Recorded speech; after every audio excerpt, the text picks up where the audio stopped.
I found out that my sister took all our father's money and left him to beg on the streets, so we gave her the award she never expected. I hadn't seen my dad in 3 years because my sister Ruby told me he'd moved to Florida with his new girlfriend. She said he was living his best life, too busy with beach days and golf to call his other daughter. He literally told me he needs space from his old life, Ruby would say whenever I asked for his number. He'll reach out when he's ready, don't be clingy. Ruby had always been Dad's favorite. When Mom died, he leaned on her completely. She handled the estate, the finances, and the funeral arrangements. I was too young to help much, and Ruby said she didn't mind taking care of everything. That's what older sisters do, she'd say. I'll make sure Dad's okay. After everything was settled, Ruby said Dad wanted to downsize and simplify. She helped him sell the house, his car, most of his belongings. He doesn't need all that stuff anymore. He wants to travel and be free. The house sale should have given him plenty to live on, but Ruby said he'd invested it all in some retirement community in Florida that didn't allow visitors for the first 5 years. It's like a spiritual retreat for seniors, she explained. Very exclusive. I believed her because why would she lie? She'd send me occasional updates about Dad being happy and healthy, photos that were always blurry or taken from behind. He's gotten really private in his old age, she'd explain. Doesn't like cameras anymore. Ruby, meanwhile, was thriving. She'd bought a huge house, drove a luxury car, and wore designer everything. She said her consulting business had taken off, but she was vague about what exactly she consulted on. Then one day, I was downtown for a work meeting when I saw a homeless man sitting against a building. Something about his posture seemed familiar. I walked closer, and my heart stopped. It was Dad. He was thin, dirty, holding a cardboard sign that said, "Anything helps." I ran over, and he looked up at me with hollow eyes. It took him a moment to recognize me. "Sweetie, is that really you?" He started crying. I asked him what happened, why he was here, and where Florida and the retirement community were. He looked confused. Florida? I've never been to Florida. I've been here since Ruby put me in that care facility 2 years ago. The story came out in pieces. Ruby had convinced him to sign a power of attorney when Mom died, saying it would make handling the estate easier.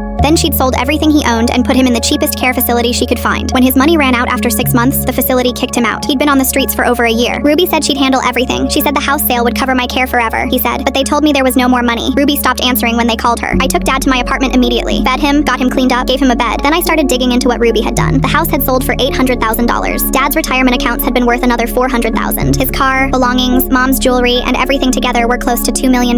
Ruby had taken it all. The care facility she put him in costs $500 a month. She'd paid for exactly 6 months, $3,000 out of $2 million, then left him to die on the streets. I called Ruby, pretending nothing was wrong, said I was planning a surprise trip to Florida to see Dad and needed the retirement community's address. She panicked. Oh, he actually just moved to Europe. Yeah, he's backpacking through Europe. Very hard to reach. I told her that it was amazing and I'd love to see pictures from his trip. She said he'd lost his phone. I said we should video call him. She said the time zones made it impossible. I said I was worried and wanted proof he was okay. She hung up on me. The next day was Ruby's big moment. She was receiving a Woman of the Year award from the city's business council. Hundreds of people would be there. Local news was covering it. She'd been bragging about it for months. She was supposed to give a speech about building success from nothing. Dad and I showed up right as Ruby took the stage. She was midway through talking about how she'd sacrificed everything to build her empire when she saw us. Her face went white. She stumbled over her words, tried to continue but couldn't focus. The hardest part of success is doing it alone, she was saying. Having no support system, no family help, just your own determination. That's when Dad stood up. Full story on channel. Link below.